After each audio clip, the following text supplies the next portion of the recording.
அசுரன்லேருந்து வடச்சென்னையிலேருந்து எல்லாத்துலேயும் வெற்றிமாறனோட டச் இருந்துச்சு. ஆனால் அந்த விடுதலை 2ல அப்படி ஒரு டச் எங்களால் பார்க்க முடியல அப்படின்ற விமர்சனத்தை முன் வைக்கிறாங்க. இல்லை, அதுக்கு என்ன காரணம் அப்படின்னா இந்த படம் நடக்கிற பட் என்னை பொறுத்த வரைக்கும் இது வந்து ஒரு மிகச்சிறந்த படம். இன்னும் சொல்ல போனால் இந்த தலைமுறைக்கு கடந்த காலத்தில் நடந்த பல்வேறு விஷயங்களை வந்து கடத்தி கொண்டு வந்த இந்த நேரத்தில் ஒரு கூடுதல் தகவல் கூட சொல்லலாம். விடுதலை 2 படத்துக்கு வந்து படம் சம்பந்தப்பட்ட ஒரு நபரோட பேசும்போது இந்த தகவலை சொன்னார்.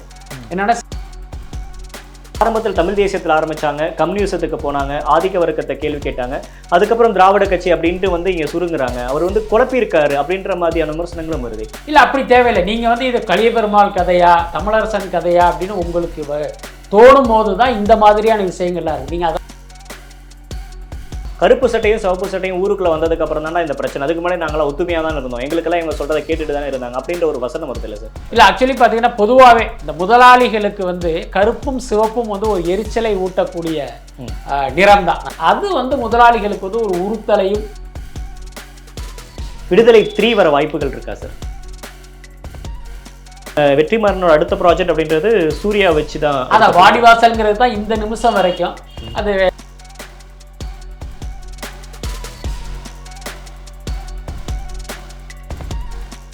தி டிபேட் நேயர்களுக்கு வணக்கம். இன்றைய சிறப்பு நேர்காணலில் நம்மோடு இணைந்திருக்கிறார் மூத்த பத்திரிகையாளர் பிஸ்மி அவர்கள்.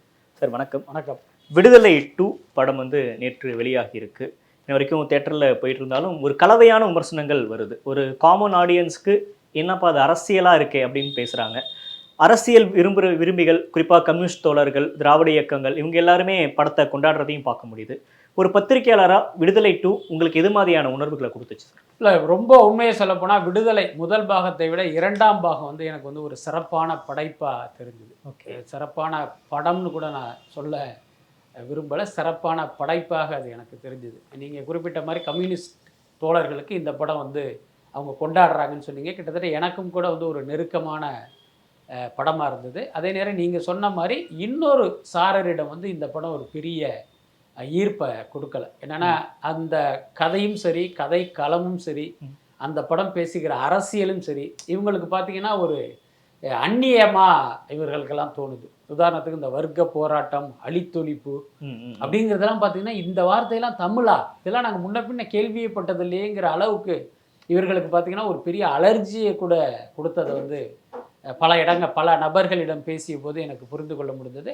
பட் என்னை பொறுத்த வரைக்கும் இது வந்து ஒரு மிகச்சிறந்த படம். இன்னும் சொல்ல போனால் இந்த தலைமுறைக்கு கடந்த காலத்தில் நடந்த பல்வேறு விஷயங்களை வந்து கடத்தி கொண்டு வருகிற ஒரு படைப்பாக எனக்கு தோணுச்சு.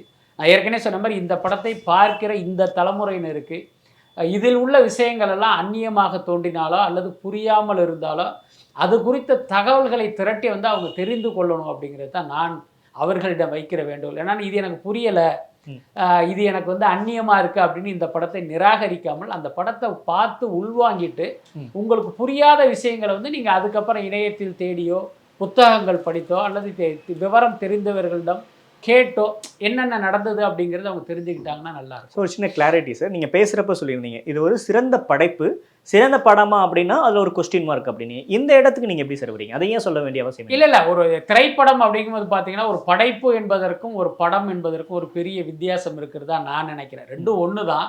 இருந்தாலும் படைப்பு என்று சொல்லும்போது அதுக்கு ஒரு கூடுதல் கௌரவத்தை கொடுக்குற மாதிரி எனக்கு தோணுச்சு. இப்போ உதாரணத்துக்கு பார்த்தீங்கன்னா ஒரு பட இயக்குனர் அப்படின்னு சொல்கிறதுக்கும் ஒரு படைப்பாளின்னு சொல்லுவதற்கும் ஒரு பெரிய வித்தியாசம் இருக்குது. ஸோ அந்த மாதிரியான ஒரு கூடுதல் கௌரவத்தை, கூடுதல் கவன ஈர்ப்பையும் இந்த படத்துக்கு கொடுக்கணுங்கிறதுனால நான் அந்த வார்த்தையை பயன்படுத்தினேன். சார், இப்போ சோசியல் மீடியாவில் வெற்றிமாறன் லவ்வர்ஸ் அப்படின்னு அவங்க பேசுகிறாங்க. என்ன சொல்கிறாங்க அப்படின்னா, அசுரன்லேருந்து வடச்சென்னையிலேருந்து எல்லாத்துலேயும் வெற்றிமாறனோட டச் இருந்துச்சு, ஆனால் அந்த விடுதலை 2ல அப்படி ஒரு டச் எங்களால் பார்க்க முடியல அப்படின்ற விமர்சனத்தை முன் வைக்கிறாங்க. இதை நீங்கள் எப்படி பார்க்குறீங்க? இல்லை, அதுக்கு என்ன காரணம் அப்படின்னா இந்த படம் நடக்கிற காலகட்டம் என்ன. ஸோ இது பார்த்தீங்கன்னா ஒரு பீரியடில் எடுக்கிறதுனால அந்த பீரியட் வந்து கண்முன் கொண்டு வரணும் அப்படின்னா ஒரே சோர்ஸ் வந்து இப்போ செட்டு போட்டு தான் அந்த படங்களை எடுக்க முடியும். அப்போ இந்த படத்தில் ஒரு பெரிய மைனஸாக நான் உணர்ந்தது என்ன அப்படின்னா, அந்த செட்டு போட்டு எடுத்தால் பார்த்தீங்கன்னா ஒரு நாடகத்தன்மை வந்து அதுக்குள்ளார வந்துருச்சு. ஸோ அதைத்தான் இவங்க குறிப்பிடுறாங்கன்னு நினைக்கிறேன். வெற்றிமாறனுடைய டச்சு இல்லை அப்படின்னா இது வந்து ஒரு முக்கிய காரணமாக இருந்திருக்கும் அப்படின்னு நினைக்கிறேன். அதுக்கப்புறம் பார்த்தீங்கன்னா இப்போ விஜய் சேதுபதி அந்த பெருமாள் வாத்தியாருடைய ஒரு குறிப்பிட்ட காலகட்டத்தில் பார்த்தீங்கன்னா அவருக்கு வந்து ஒரு விக்கு மாதிரி அவங்க பண்ணியிருப்பாங்க. ஸோ அதெல்லாம் பார்க்கும்போது இது இது வந்து ஒரு விக்கு அப்படின்னு ஒரு நாடகத்தன்மையை வந்து அது கொடுத்தது. ஸோ இதன் காரணமாக தான் இப்படி ஒரு விமர்சனம் வந்திருக்கும் அப்படின்னு தான் நான் நினைக்கிறேன். அதே நேரம் ஒரு படைப்பாளியாக வெற்றிமாறன் தன்னுடைய முத்திரையை படம் முழுக்கவே பதிச்சிருக்கார் அப்படின்னு தான் நான் நினைக்கிறேன். அவர் பேச விரும்புகிற அரசியலை தைரியமாகவும் நேர்மையாகவும் பல இடங்கள்ல வந்து அவர் பதிவு பண்ணியிருக்காரு. சார், இப்போ இந்த விடுதலை 1, விடுதலை 2 ரெண்டுலேயும் பேசின அரசியல் பற்றி நம்ம இன்னும் விரிவாக பேசலாம் சார். அந்த படத்தில் இருக்கக்கூடிய டெக்னிக்கல் இஷ்யூ இதெல்லாம் வந்து ரொம்ப எனக்கு வந்து தப்பாக பட்டுச்சு, இதெல்லாம் இன்னும் கொஞ்சம் சரி பண்ணியிருந்தா இன்னும் ஒரு சிறப்பான ஒரு படமாக வந்திருக்கும் அப்படின்னு நீங்கள் கெஸ் பண்ணது என்ன சார்? இல்லை, அதில் நான் ஏற்கனவே சொன்ன மாதிரி அந்த கலை இயக்கம் அப்படிங்கிறது ரொம்ப முக்கியமானது. எப்பயுமே ஒரு காலகட்டத்தை நம்ம கண் முன்னால் நிறுத்துவதற்கு வந்து ஒரு முக்கிய பங்கு வந்து அந்த கலை இயக்கம் தான். ஸோ அந்த படத்தில் வந்து அது கொஞ்சம் வந்து இன்னும் சிறப்பாக வந்திருக்கலாம் அப்படிங்கிற மாதிரி எனக்கு தோணுச்சு. அதுக்கப்புறம் பல இடங்களில் பார்த்தீங்கன்னா டப்பிங்லாம் ஒரு நான் சிங்கில் இருந்த மாதிரி எனக்கு தோணுச்சு. ஒருவேளை அது எனக்கு தான் நண்பர்கள்ட்ட கேட்கும்போது நிறைய பேர் சொன்னாங்க, ஆமாங்க நான் சிங் இருந்தது அப்படின்னாங்க. ஆனால் பொதுவாகவே பார்த்தீங்கன்னா ஒரு வெளியீட்டு தேதியை நிர்ணயித்து விட்டு நீங்கள் வந்து பட வேலைகளை ஹரிபரியாக பண்ணும்போது பார்த்தீங்கன்னா இந்த மாதிரி தவறுகள் நடப்பதற்கு வாய்ப்பு இருக்குது.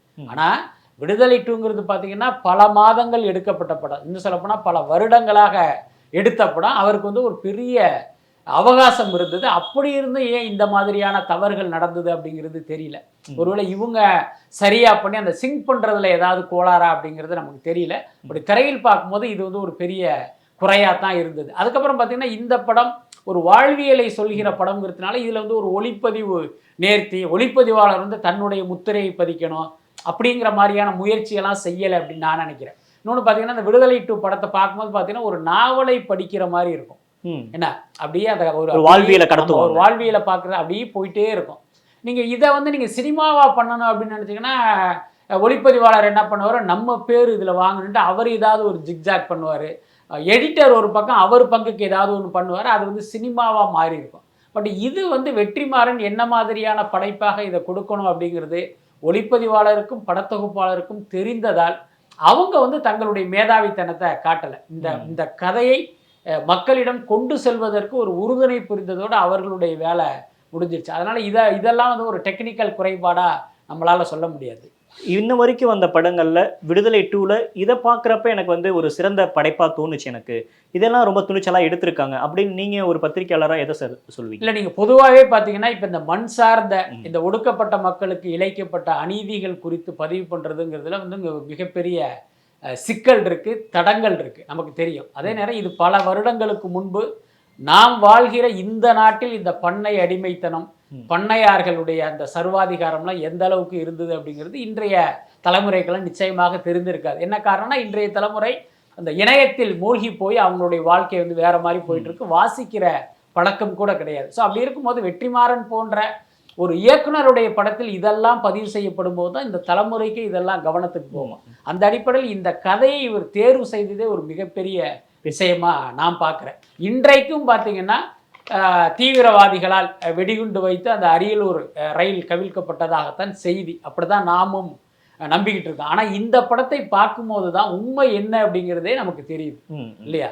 அப்படி இருக்கும் உண்மை வந்து இதுதான் நடந்தது. ஆனால் அரசு இந்த மாதிரி இந்த செய்தியை வந்து வேற மாதிரி வந்து அதை திரித்து பரப்புனாங்க அப்படிங்கிற உண்மை தெரியுது. அதே மாதிரி பார்த்தீங்கன்னா இப்போ நிறைய செய்திகளை நம்ம பார்ப்போம். ஒரு தொழிலாளி இந்த இடத்துல வந்து இறந்து கிடந்தாரு, தண்ணியில் மூழ்கி செத்தாரு அப்படிங்கிற செய்திகள்லாம் நம்ம பார்த்துக்கிட்டு இருக்கோம். அது உண்மைன்னு நம்ம நம்பிக்கிட்டு இருக்கோம். ஆனால் இந்த படத்தில் ஒரு காட்சி இருக்கும். ஒரு ஆலை, ஒரு மில்லில் ஒருத்தர் வேலை பார்ப்பாரு. அவர் வந்து ஒரு உரிமைக்காக குரல் கொடுக்கும்போது அந்த முதலாளியால் கொல்லப்படுகிறார். எப்படி கொல்லப்படுறாருன்னா அவர் மேலே கயிறை கல்லை கட்டி வந்து தண்ணியில் போட்டுருவாங்க. அதுக்கப்புறம் அவருடைய உடல் மீட்கப்படும்.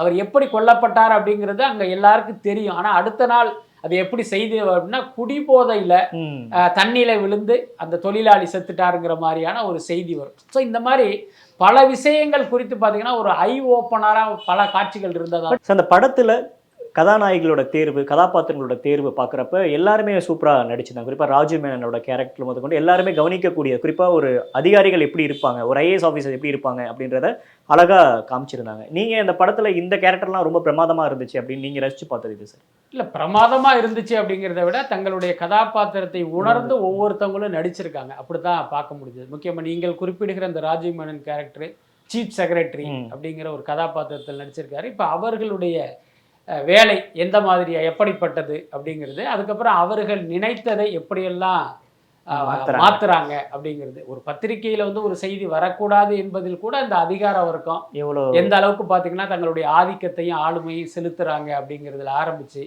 ஒரு விஷயத்தை தங்களுக்கு சாதகமாக எப்படி மாத்துறாங்க அப்படிங்கிறது பல்வேறு விஷயங்கள் வந்து அதுல பதிவாகியிருக்கு. இந்த நேரத்தில் ஒரு கூடுதல் தகவல் கூட சொல்லலாம். விடுதலை 2 படத்துக்கு வந்து ஏ சான்றிதழ் கொடுக்கப்பட்டது. உங்க எல்லாருக்குமே தெரியும். பொதுவாகவே ஏ சான்றிதழ்ங்கிறது இந்த அதீத வன்முறைக்கும் ஆபாசத்துக்கும் கொடுக்கப்படுகிற சான்றிதழ் தான் அது. ஆனா விடுதலை 2ல பார்த்தீங்கன்னா அந்த மாதிரியான காட்சிகள் எல்லாம் இல்லை. ஒரு வழக்கமான ஒரு சண்டை காட்சி.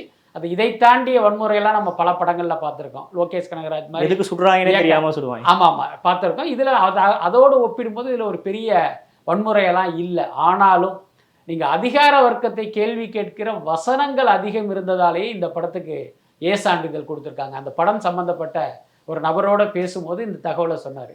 என்னன்னா சென்சாரில் என்னன்னா இந்த மாதிரியான வசனங்களை எல்லாம் குறிப்பிட்டு இதையெல்லாம் நீங்க தூக்கிட்டீங்க அப்படின்னா நான் உங்களுக்கு யூ சான்றிதழ் தர்றேன்னு ஒரு ஆஃபர் கொடுத்துருக்காங்க. அப்போ வெற்றிமாறன் சொன்னாரா, இல்லை இல்லை இதையெல்லாம் எந்த காலத்துல என்னால் நீக்க முடியாது, நீங்க என்ன சான்றிதழ் வந்தாலும் கொடுங்க, அதை பற்றி பிரச்சனை இல்லைன்ட்டு அந்த ஏ சான்றிதழுக்கு உடன்பட்டிருக்காரு. ஸோ அந்த அளவுக்கு பார்த்தீங்கன்னா இந்த படத்தை கருவிலேயே அழிக்கிற முயற்சியை வந்து அதிகார வர்க்கம் வந்து அவங்க வேலையை வந்து பண்ணியிருக்காங்க. அதையும் தாண்டி இது மக்களுடைய பார்வைக்கு வந்து சார், இந்த படம் ரிலீஸ்க்கு முன்னாடி ஒரு 8 நிமிஷம் வந்து ட்ரிம் பண்ணதான் வந்து சொல்லியிருந்தாங்க. அது படத்தில் ஏதோ தாக்கத்தை ஏற்படுத்தியிருக்குன்னு நினைக்கிறீங்களா ஆஃப்டர் ரிலீஸ்? இல்லை, ஆக்சுவலி பார்த்தீங்கன்னா ஒரு 8 நிமிஷம் நீக்கினாங்கிறது வந்த செய்தி. ஆனால் அதனுடைய ஃபைனல் ஃபுட்டேஜ் எத்தனை மணி நேரம் இருந்து அந்த எவ்வளோ சுருக்க வடிவத்துக்கு வந்திருக்கும் அப்படின்னு இருக்குல்ல. இன்னும் சொல்லப்போனால் நான் கிட்டத்தட்ட ஒரு வருடத்துக்கு முன்பே ஒரு பிரபல இயக்குனரோட பேசிகிட்டு இருக்கும்போது இந்த படத்தை நான் பார்த்துட்டேன், விடுதலை 2 படத்தை நான் பார்த்துட்டேன், எனக்கு வெற்றி போட்டு காட்டினாரு அப்படின்னே சொன்னார். அதுக்கப்புறம் ஒரு வருஷம் ஷூட்டிங்கே நடந்திருக்கு அப்படின்னா பாருங்க. ஏற்கனவே காட்டிய வெர்ஷன் என்ன, அதுக்கப்புறம் பல திரைப்பட விழாக்களுக்கு விடுதலை 2 போயிருக்கு. அதுக்கப்புறம் இத்தனை நாள் ஷூட் பண்ணி இப்போ இந்த வடிவமாக நம்ம பார்க்குறோம். என்ன நடந்தது அப்படின்னா, ஏற்கனவே ஃபெஸ்டிவலுக்காக ஒரு வெர்ஷனை அனுப்பிச்சிட்டு அதுக்கப்புறம் இந்த படத்தில் கென் கருணாஸ் வந்து ஒரு கதாபாத்திரம் கருப்பன் கேரக்டர், அது பார்த்தீங்கன்னா தனி கதையாக இருக்கும். அதை வந்து மறுபடியும் தனியாக டெவலப் பண்ணியிருக்காரு. அப்புறம் மஞ்சு வாரியார் கேரக்டரு அதை தனியாக டெவலப் பண்ணி கடைசியில் பார்த்தீங்கன்னா இந்த வடிவத்துக்கு வந்திருக்கு. நீங்கள் கேட்ட அந்த 2:45 குறைக்கப்பட்ட அந்த ரீசன்ஸார் விஷயம் எப்படி நடந்துச்சு அப்படின்னா, இப்போ சென்சாருக்கு அனுப்புறதுக்கு தாமதமாச்சுன்னா படத்தினுடைய ரிலீஸில் ஏதாவது பிரச்சனை வருங்கிறதுனால அன்றைய தேதியில் எந்த டியூரேஷனில் இருந்ததோ அதை அப்படியே அவங்க சென்சாருக்கு அனுப்பிச்சிட்டாங்க. அதுக்கு வந்து அவங்க ஒரு சர்டிஃபிகேட்டை வாங்கிட்டாங்க. அதுக்கப்புறம் இவர்கள் விரும்பிய டியூரேஷனுக்கு ட்ரிம் பண்ணி மறுபடியும் ரீசென்சார் வாங்கியிருக்காங்க. எனக்கு தெரிஞ்சு பார்த்தீங்கன்னா அது வந்து ஒரு காட்சிகள், ஏன்னா 8 நிமிடம்ங்கிறதுனால காட்சிகளை தூக்கி இருப்பதற்கு வாய்ப்பு இல்லை. அந்த காட்சிகளை கொஞ்சம் ட்ரிம் பண்ணியிருப்பாங்க. அதனுடைய ஒரு காட்சி இருக்குது அப்படின்னா அதை வந்து கொஞ்சம் அப்படி சுருக்கி இந்த 8 நிமிஷம் அதை குறைச்சிருப்பாங்க அப்படின்னு தான் நினைக்கிறேன். ஸோ இந்த படத்தை பார்க்குறப்ப இது கலிய பெருமாளோட கதையா இல்லை தமிழரசனோட கதையா அப்படின்றது ஒரு கிளாரிட்டியே வந்து இயக்குனருக்கே இல்லை. சேம் டைம் வந்து ஆரம்பத்தில் தமிழ் தேசியத்தில் ஆரம்பிச்சாங்க, கம்யூனிசத்துக்கு போனாங்க, ஆதிக்க வர்க்கத்தை கேள்வி கேட்டாங்க, அதுக்கப்புறம் திராவிட கட்சி அப்படின்ட்டு வந்து இங்கே சுருங்குறாங்க. அவர் வந்து குழப்பியிருக்காரு அப்படின்ற மாதிரியான விமர்சனங்களும் வருது. இல்லை, அப்படி தேவையில்லை. நீங்கள் வந்து இது கலிய பெருமாள் கதையா தமிழரசன் கதையா அப்படின்னு உங்களுக்கு தோணும் போது தான் இந்த மாதிரியான விஷயங்கள்லாம் இருக்குது. நீங்கள் அதெல்லாம் பார்க்கவே வேணாம். விஜய் சேதுபதி ஏற்ற என்ன அந்த பெருமாள் வாத்தியார் அப்படிங்கிற அந்த கதாபாத்திரத்தினுடைய கதையாக பார்க்கும்போது இந்த கேள்விகளும் வராது, இவர் குழம்பி இருக்காருங்கிறதும் வராது. இன்னொன்று சமீபத்தில் கூட ஒரு சின்ன காட்சி துணுக்கு பார்த்தேன். புலவர் கலிய பெருமாள் அவரே சொல்ற, அவர் ஆரம்பத்தில் பார்த்தீங்கன்னா ஒரு பெரியார் ஆதரவாளராக இருந்திருக்காரு. ஒரு கட்டத்தில் பார்த்தீங்கன்னா அதிலிருந்து விலகி வந்து அவர் ஒரு தனி பாதையில் போறாரு. என்ன காரணம் அப்படின்னா விவசாயிகளுக்காக வந்து பார்ப்பன எதிர்ப்பிலே அவருடைய கவனம் எல்லாம் இருக்கு, விவசாயிகள் பிரச்சனைகள்லாம் அவர் கண்டுக்கல, அதனால நான் அங்கிருந்து நகர்ந்தேங்கிற மாதிரி ஒரு சொல்லியிருக்காரு. கிட்டத்தட்ட அந்த மாதிரியான காட்சிகள் இந்த படத்திலே இருக்கு. தோழர் கே தலைமையில் பார்த்தீங்கன்னா இவர் இயங்கிக்கிட்டு இருக்காரு. ஒரு கட்டத்தில் இவர் ஆயுதம் எடுக்கிறத வந்து அந்த கட்சி விரும்பலை, இவர் மீது வந்து விசாரணை வைக்கிறாங்க, மன்னிப்பு கேட்க சொல்கிறாங்க, வேண்டாம் அப்படின்ட்டு எங்கள் இந்த அழித்தொழிப்புங்கிறது காலத்தின் கட்டாயங்கிற ஒரு முடிவு எடுத்து இப்போ அந்த பாதைக்கு போகிறாங்க. ஒரு கட்டத்தில் அது தவறாக தெரிந்து பார்த்தீங்கன்னா மீண்டும் வந்து ஒரு சாத்வீக பாதைக்கு திரும்புகிறாங்க. ஒரு போராளியினுடைய வாழ்க்கையில் பார்த்தீங்கன்னா பல்வேறு காலகட்டங்களில் பல்வேறு வகையான கொள்கைகளையும் முடிவுகளையும் எடுக்க வேண்டியது தவிர்க்க முடியாதது. கிட்டத்தட்ட அதை வந்து யதார்த்தமாக இந்த படம் பதிவு பண்ணியிருக்கிறதா தான் நான் பார்க்குறேன். அதுக்கப்புறம் என்னென்னா இங்கே ஏன் இந்த குழப்பம் விமர்சனம்லாம் வருது அப்படின்னா, இவர் வந்து ஒரு தமிழ் தேசிய ஆதரவாளர், இதுக்குள்ள திராவிட அரசியல் பேசுறாரு, அதனால வெற்றிமாறனுக்கே அந்த குழப்பம் வந்துருச்சா அப்படிங்கிற அடிப்படையில தான் இந்த அரசியல் விமர்சனம் இருக்கிறதா பாக்குறீங்க. ஆமா, அதுதான் அதை வச்சுதான் இப்படியான விமர்சனங்கள்லாம் வருது அப்படின்னு நான் பாக்குறேன். சேம்ல நீங்க சமூகத்தை கூர்ந்து பார்த்திருப்பீங்க. அதுல ஒரு வசனம் வரும், கருப்பு சட்டையும் சிவப்பு சட்டையும் ஊருக்குள்ள வந்ததுக்கு அப்புறம் தானே இந்த பிரச்சனை, அதுக்கு முன்னாடி நாங்களாம் ஒத்துமையா தான் இருந்தோம், எங்களுக்கெல்லாம் இவங்க சொல்றதை கேட்டுட்டு தானே இருந்தாங்க அப்படின்ற ஒரு வசனம் வருது இல்லை சார். இந்த வசனம் என்ன தாக்கம் கரெக்டா ஒரு 1950 60 இருந்து இன்ன வரைக்குமான ஒரு தமிழ்நாடு அரசியல்ல ஒரு வார்த்தையில சுருக்குன மாதிரி நீங்க பாக்குறீங்களா? இல்ல, ஆக்சுவலி பாத்தீங்கன்னா பொதுவாவே இந்த முதலாளிகளுக்கு வந்து கருப்பும் சிவப்பும் வந்து ஒரு எரிச்சலை ஊட்டக்கூடிய நிறம் தான். நான் நிறம் என்பது பாத்தீங்கன்னா ஒரு இதா தான் சொல்றேன். இப்ப கருப்பு என்பது திராவிட கழகத்தை, சிவப்பு என்பது கம்யூனிஸ்டுகளையும் இருக்கு. இவர்கள் 2 பேரும் தான் இந்த மக்களுடைய விடுதலைக்காக பாடுபட்ட இயக்கங்கள். அது வந்து முதலாளிகளுக்கு வந்து ஒரு உறுத்தலையும் எரிச்சலையும் கொடுத்தது நம்ம எல்லாருக்குமே தெரியும். அது வந்து அவர்கள் வாயிலிருந்து அப்படி ஒரு வார்த்தையா வருது. சேம் டைம் இந்த படத்துல இளையராஜாவோட மியூசிக் அப்படின்றது நீங்க எப்படி சார் பாக்குறீங்க? உண்மையிலே இளையராஜா என்கிற மனிதர் மீது நமக்கு நிறைய விமர்சனங்கள் இருந்தாலும் இந்த படத்தில் இளையராஜாவுடைய இசை வந்து ஒரு பேருதவி புரிஞ்சதா தான் நான் நினைக்கிறேன். ஒவ்வொரு காட்சியிலையுமே இளையராஜாவுடைய பங்களிப்புங்கிறது ஒரு மிக அற்புதமா இருந்தது. அதுதான் உண்மையான விஷயம். நேற்று கூட எங்களுடைய ரிவ்யூவிலே சொன்னேன், இந்த படத்தில் இளையராஜா இல்லாமல் வேறொரு இசையமைப்பாளர் வந்து நம்மளால பொருத்தியே பார்க்க முடியல. இன்னும் சொல்ல போனால் வேறொரு இசையமைப்பாளர் இசையமைத்திருந்தால் அப்படின்னு நம்ம யோசிக்கிறதே ஒரு விபரீத கற்பனையா தோணுச்சு. ஸோ அந்த அளவுக்கு இளையராஜாவுடைய பங்களிப்புங்கிறது மிகச்சிறப்பாக இருந்தது. சார், அந்த கரும்பு தோட்டத்தில் நடக்கிற ஃபைட், அந்த கே அவர்கள் மரணத்துக்கு அப்புறம் நடக்கக்கூடிய ஃபைட்டில் வந்து தேட்டரில் பார்க்குறப்ப நிறைய சீன்ஸ் வந்து கிளாரிட்டியாகவே இல்லாத மாதிரி இருந்துச்சு. அதற்கு என்ன காரணம் சார்? இல்லை, நீங்கள் பார்த்தீங்கன்னா அந்த ஃபைட்டினுடைய வேகம் எல்லாத்துக்கும் மேலே அது கரும்பு காட்டில் நடக்குது. நீங்கள் இந்த இடத்துல கேமரா வச்சிங்க அப்படின்னா உங்களுக்கு ஃப்ரேம் ஃபுல்லாகவே அந்த கரும்பு இதுதான் இருக்கும். புரியுதா இல்லையா? கரும்பு என்ன சொல்கிறது, அந்த கரும்பு தான் இருக்கும். ஸோ அந்த கேப்பில் தான் உங்களுக்கு கதாபாத்திரமே தெரியும். இன்னொன்று அங்கே நடக்கிறது வந்து ஒரு ஆக்ரோஷமான ஒரு மோதல். அதனால என்னை பொறுத்த வரைக்கும் அதில் ஒரு பெரிய தவறு இருப்பதாகவோ ஒரு இது கிளாரிட்டி இல்லைங்கிறதே என்னால் ஏற்க முடியல. அந்த டப்பிங்கில் மட்டும் இன்னும் கொஞ்சம் கூடுதல் கவனம் செலுத்தி டெக்னிக்கலாக சொல்லணும் அப்படின்னா அந்த நான் சிங்கு சில இடங்கள்ல நம்மளால் ஃபீல் பண்ண முடிஞ்சது. அதுக்கப்புறம் இன்னொரு இடங்கள்ல என்ன அப்படின்னா, ஒரு பக்கம் பார்த்தீங்கன்னா அந்த லைவா அந்த கதாபாத்திரம் பேசிக்கிட்டு இருக்கும், அது மேலேயே பார்த்தீங்கன்னா அந்த ஸ்டோரி டெல்லருடைய வாய்ஸும் ஓவர்லாப் ஆகும். ஏன்னா அந்த கதையே சூரி வந்து ஒரு கடிதம் எழுதுவது போன்ற ஒரு கதை ஆரம்பிக்கும். ஆமா, கதை சொல்லியா சூரி இருப்பாரு, அப்படிதான் அந்த கதை ஆரம்பிக்கும். ஒரு கட்டத்தில் பார்த்தீங்கன்னா விஜய் சேதுபதி ஸ்டோரி டெல்லரா அதில் மாறி இருப்பார். பெருமாள் வாத்தியார் அவர் பேசிக்கிட்டு இருப்பார். இன்னொரு பக்கம் பார்த்தீங்கன்னா அந்த திரையில் நாம் பார்க்கிற அந்த கதாபாத்திரம் பேசிக்கிட்டு இருக்கு. இப்போ ரெண்டுமே ஓவர்லாப் ஆகும்போது ஒரு கிளாரிட்டி இருக்காது. இவர் சொல்றது நம்மளால அண்டர்ஸ்டாண்ட் பண்ணிக்க முடியாது, அவங்க என்ன பேசுறாங்கிறதை நம்மளால விளங்கிக்க முடியாது. ஸோ இந்த மாதிரியான ஒரு சின்ன குழப்பம் தான் இருந்துச்சு படத்துல. நடுவில் பார்க்குறப்ப இது வந்து தெரியாத கம்யூனிஸ்டோட பிரச்சார இடத்துக்கு நம்ம வந்துட்டோமா அப்படின்னு தெரியல அப்படின்ற மாதிரியான விமர்சனங்களும் வருது இல்லை சார்? இதை நீங்க எப்படி பார்க்குறீங்க? இல்லை, இந்த விமர்சனம் என்பது ஒரு பாஜக போன்ற அல்லது ஒரு இந்துத்துவா கொள்கை நம்பிக்கை கொண்டவர்களிடமிருந்து வேணா இந்த மாதிரியான ஒரு விமர்சனம் வந்திருக்கும்னு நினைக்கிறேன். ஒரு சினிமா பார்வையாளர்களிடமிருந்து இப்படி ஒரு விமர்சனம் வருவதற்கு வாய்ப்பு இல்லை. இதை வந்து ஒரு அரசியல் ரீதியாக பார்த்து அப்படியாக வந்து இந்த படத்தை வந்து மழுங்கடிக்கிற ஒரு கூட்டத்தினுடைய விமர்சனமாக வேணா அது இருக்கலாம்.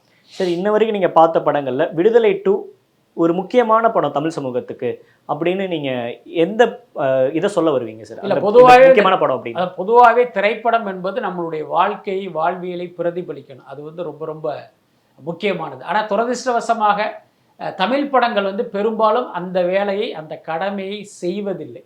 ஸோ அந்த அடிப்படையில் பார்த்தீங்கன்னா விடுதலை 2 வந்து அந்த கடமையை சரியாக செய்திருக்கு. ஸோ அந்த அடிப்படையில் தான் இது வந்து தமிழின் மிக மிக முக்கியமான படம் அப்படின்னு நான் குறிப்பிட்டேன். ஒருவேளை விடுதலை 2 மாதிரி வேறு நிறைய படங்களும் வந்திருந்தால் இந்த படத்துக்கு வந்து நம்ம இவ்வளவு பெரிய முக்கியத்துவத்தை கொடுத்திருக்க வேண்டிய அவசியம் இருந்திருக்காது. ஆனால் தமிழில் அந்த மாதிரியான முயற்சிகள் இல்லை என்பதால் இந்த படம் வந்து ரொம்ப ரொம்ப முக்கியமாக இருக்குது. எல்லாத்துக்கும் மேலே நம்ம ஏற்கனவே சொன்ன மாதிரி அரசு ஒருத்தரை எப்படி பிராண்ட் பண்ணணும்னு நினைக்குதோ அதைத்தான் ஊடகங்கள் வாயிலாக அது வந்து தொடர்ந்து செஞ்சுக்கிட்டு இருக்கு. உதாரணத்துக்கு மக்களுக்காக போராடுகிற ஒரு போராளியை அரசு நினைத்தால் தீவிரவாதியாக பிராண்ட் பண்ண முடியும். அதற்கு இந்த ஊடகங்கள் பெரிய அளவில் துணை புரிவதெல்லாம் நம்ம பார்க்குறோம். அப்படித்தான் இந்த படத்தில் சொல்லப்பட்டிருக்கிற போராளிகள் குறித்தும் எல்லாருக்கும் எனக்கு ஞாபகம் இருக்குது. சின்ன வயசில் பேப்பர் படிக்கும்போது பார்த்தீங்கன்னா ஏதோ ஒரு சம்பவத்தை போட்டு தீ கம்யூனிஸ்டுகள் கைது அப்படின்னு போட்டிருப்பாங்க. தீ கம்யூனிஸ்டுகள்னு செய்தி வரும். அப்போ எனக்கு அதெல்லாம் புரியாது, ஏன்னா ரொம்ப சின்ன வயசு. அப்போ நான் எங்கள் அம்மா கிட்ட கேட்பேன், இது என்ன தீ கம்யூனிஸ்ட்னு போட்டிருக்கே அப்படின்னு. அப்போ அவங்க சொல்லுவாங்க தீவிர கம்யூனிஸ்ட்டு அப்படின்னு. பாருங்க, அதை மக்களுக்காக போராடுகிற தோழர்களுக்கு வந்து அந்த ஊடகங்கள் அன்றைக்கு கொடுத்த பெயர் வந்து தீவிர கம்யூனிஸ்ட். அது காலப்போக்கில் பார்த்தீங்கன்னா இன்றைக்கு தீவிரவாதிகள் அப்படின்னு வந்து நிற்கிது. ஆனால் உண்மையில் இவர்கள் யார், இவர்களுடைய போராட்டம் எதற்காக அப்படிங்கிறதெல்லாம் விடுதலை 2 போன்ற படங்கள் வாயிலாக தானே இந்த தலைமுறையை தெரிஞ்சிக்க வேண்டியதாக இருக்குது. ஸோ அப்படி ஒரு விஷயத்தை செய்த வகையில் இது ஒரு முக்கியமான படமாக தான் நான் பார்க்குறேன். குறிப்பாக விஜய் சேதுபதி மஞ்சு வாரியர் வரக்கூடிய அந்த காதல் சீன் இருக்கும்ல சார். பொதுவாக காதல்னா இவங்க காலகாலமாக நம்ம தமிழ் படத்தை ஒன்று பார்த்துருப்போம். ஆனால் காதல் மூலியமாக ஒரு கம்யூனிஸ்ட் தத்துவத்தையும் ஒரு சமத்துவத்தையும் பேசியிருப்பாங்க. இந்த சீன்லாம் பார்க்குறப்ப நீங்கள் ரசிச்சிங்களா? அதான் பொதுவாகவே பார்த்தீங்கன்னா தமிழ் சினிமாவிலேருந்து காதல் என்பது தவிர்க்க முடியாது. நம்ம எவ்வளோ பெரிய சீரியஸான படங்கள் சொன்னாலும் ஆனால் அதுக்கு பின்னால் வந்து ஒரு வணிக கணக்கு இருக்குது. ஏன்னா இப்படி ஒரு விஷயம் இருந்தால் தான் அதுக்குள்ளார பாடல்னு ஒன்று வரும். அந்த பாடல் இசை உரிமை, ஆடியோ ரைட்ஸு, அதன் மூலமாக கிடைக்கிற பணம் அப்படிங்கிற காரணங்களால் இதை வந்து இதை தவிர்க்க முடியாமல் அதை வந்து வச்சு தான் ஆகணும், அல்லது வலிந்து கூட திணிக்கக்கூடிய சூழல் இருக்குது. இந்த படத்தை பொறுத்த வரைக்கும் அதன் காரணமாக அந்த மஞ்சு வாரியார் கதாபாத்திரம் அவருக்கும் விஜய் சேதுபதிக்கும் காதல் அப்படின்லாம் வச்சாலும் அதுக்கு வந்து ஒரு லாஜிக்கையும் அந்த இடத்துல சொல்லியிருப்பாங்க. என்னென்னா நம்ம வந்து ஒரு போராளியாக இருந்துக்கிட்டு நம்ம ஒரு போராட்ட வாழ்க்கையை வாழ்ந்துக்கிட்டு ஒரு காதல் குடும்ப வாழ்க்கை அப்படிங்கிறது சாத்தியமா, இது சரியா அப்படிங்கிற ஒரு குழப்பம் அவருக்கு இருக்கும்போது அந்த தோழர் கேகே வந்து சொல்லுவார், இல்லை இல்லை கண்டிப்பாக வந்து நீங்கள் வந்து காதல் பண்ணி கல்யாணம் பண்ணித்தான் ஆகணும். என்ன காரணம் அப்படின்னா இப்போ நம்ம கல்யாணம் பண்ணாமல் இந்த மாதிரி போராடும் போது மக்கள் என்ன பண்ணாமல் உனக்கு என்னப்பா பொண்டாட்டியா பிள்ளையா நீ பாட்டுக்கு பண்ணிட்டு போயிடுவேன், நான்லாம் ஒரு குடும்பஸ்தன், நான்லாம் மாட்டிக்கிட்டு முழிக்கிறதுங்கிற மாதிரி சொல்லுவாங்க. அப்போ நாமும் குழந்தை குட்டியோடு வாழ்ந்து கொண்டே இப்படி போராடும் போது தான் அடடா அவன் கூட குழந்தை குட்டியோட தானே இருக்கான், அவனே போராடும் போது நம்ம போராடினா என்னன்ட்டு நம் போராட்டத்தின் மீதே மக்களுக்கு வந்து ஒரு நம்பிக்கை வருங்கிற மாதிரி ஒரு டயலாக்லாம் அதில் வரும். அதனால் பார்த்தீங்கன்னா இந்த படத்தில் இந்த காதலும் கூட ஒரு யதார்த்தமாக பதிவு பண்ணப்பட்டதாக தான் நான் நினைக்கிறேன். அதே நேரம் இந்த மஞ்சு வாரியார் கேரக்டருக்கான அந்த பின்னணி வந்து கொஞ்சம் செயற்கையாக தெரிஞ்சதுன்னா ஒரு பெரிய ஆலை முதலாளியுடைய மகள், அவங்க வந்து இந்த சித்தாந்தத்தில் ஈர்க்கப்பட்டு இந்த பக்கம் வர்றாங்க அப்படிங்கிறது, அதுக்கப்புறம் அவருடைய அப்பாவும் அண்ணனும் கொல்லப்படுறாங்க. அப்படி இருக்கும்போது அந்த மொத்த சொத்துமே இவங்களுக்கு தானே வந்திருக்கும். அப்போ அந்த ஆலை முதலாளியாக இவர் இருந்து கொண்டு அந்த தொழிலாளர்களையெல்லாம் ஒரு சக மனுஷனாக நடத்தி இருக்க முடியும் தானே. ஸோ அப்படியெல்லாம் இல்லாமல் இந்த கதை வேற மாதிரியான போக்கில் இருந்தது கொஞ்சம் ஏமாற்றமாக இருக்கும். விடுதலை பார்ட் 1லையும் சூரியோட நடிப்பு எல்லாருமே பாராட்டாங்க. குறிப்பாக இந்த படத்துலையும் ஒரு இன்னசென்ட் நடிப்பை வந்து வெளிக்காட்டியிருப்பார். இதை நீங்கள் எப்படி சார் பார்க்குறீங்க? ஆக்சுவலி ரொம்ப உண்மையை சொல்ல போனோம்னா விடுதலை 1ல் வந்து சூரி கதாநாயகன், விஜய் சேதுபதி ஒரு எக்ஸ்டெண்டட் கேமியோ கேரக்டர். இந்த படத்தை பொறுத்த வரைக்கும் விஜய் சேதுபதி கதாநாயகன், சூரி வந்து ஒரு கிட்டத்தட்ட ஒரு கேமியோ மாதிரியான ஒரு கேரக்டர் தான். அப்படித்தான் அவர்களுக்கு சொல்லப்பட்டு இவர் வேலை வாங்கியிருக்காரு. பட் அதே நேரம் அந்த கேரக்டருடைய தன்மையை புரிந்து கொண்டு, அதாவது ஒரு நடிகராக நமக்கு இதில் வந்து அவ்வளவு முக்கியத்துவம் இல்லையே அப்படிலாம் நினைக்காம இந்த பார்ட்டில் இந்த கேரக்டருக்கு இவ்வளவுதான் பங்கு அப்படிங்கிறத புரிந்து வந்து ரொம்ப அழகாக பண்ணியிருக்காரு சூரி. வெற்றிமாறனோட கரியரில், சினிமா கரியரில் விடுதலை 2 என்ன மாதிரியான ஒரு படமாக இருக்க போகுது சார்? இல்லை நிச்சயமாக. ஏன்னா இப்போ இப்போ பாலாவை பற்றி நம்ம பேசணும் அப்படின்னா அவருடைய சேது போன்ற படங்கள், பிதாமகன் போன்ற படங்களை தானே நம்ம பளிச்சுன்னு நினைவு. அந்த மாதிரி நிச்சயமாக வெற்றிமாறனுடைய திரை வாழ்க்கையில் விடுதலை 2ங்கிறது ஒரு முக்கியமான படமாக இருக்கும். இன்னொன்று பார்த்தீங்கன்னா இதற்கு முன் அவர் பல படங்கள் செய்திருந்தாலும் ஸோ இது வந்து ரொம்ப ரொம்ப முக்கியமான படம். இன்னும் சொல்லப்போனால் வெற்றிமாறனுடைய ஒரு மக்களுக்கான சினிமாவாக நான் பார்க்குறேன். விடுதலை 3 வர வாய்ப்புகள் இருக்கா சார்? கண்டிப்பாக இருக்குது. அந்த படத்தினுடைய கிளைமாக்ஸ் நீங்கள் பார்த்துருப்பீங்க. சூரி வந்து ப்ளஸ் அவர் காட்டுக்குள்ள போற மாதிரி தான் அந்த படத்தை அவங்க முடிச்சிருப்பாங்க. அதனுடைய அர்த்தம் என்னன்னா அது வந்து ஒரு 3ஆம் பார்ட்டுக்கான லீடு தான் அது. ஆனால் என்னன்னா இப்போ அதில் வந்து 3ஆம் பார்ட் வரும் அப்படிங்கிற மாதிரி போட்டிருந்தா இன்னையிலேருந்தே வெற்றிமாறன்ட்ட கேட்க ஆரம்பிச்சிருவாங்க பார்ட் 3 எப்போ, பார்ட் 3 எப்போ அப்படின்ட்டு. ஸோ அதை தவிர்ப்பதற்காக அதை அது மாதிரி போடலை. அவர் காலம் வரும்போது நிச்சயமா அந்த படத்தை பண்ணுவார் அப்படின்னு தான் நான் நினைக்கிறேன். இப்போ வெற்றிமாறனோட அடுத்த ப்ராஜெக்ட் அப்படின்றது சூர்யா வச்சு தான். அதான் வாடிவாசல்ங்கிறது தான் இந்த நிமிஷம் வரைக்கும், அது கடைசி நிமிஷம் தான் அது வந்து உறுதியாக சொல்ல முடியும். ஏன்னா அதில் நிறைய குழப்பங்கள்லாம் இருக்கிறதுனால அது என்ன நடக்குங்கிறத நம்மளால சொல்ல முடியாது.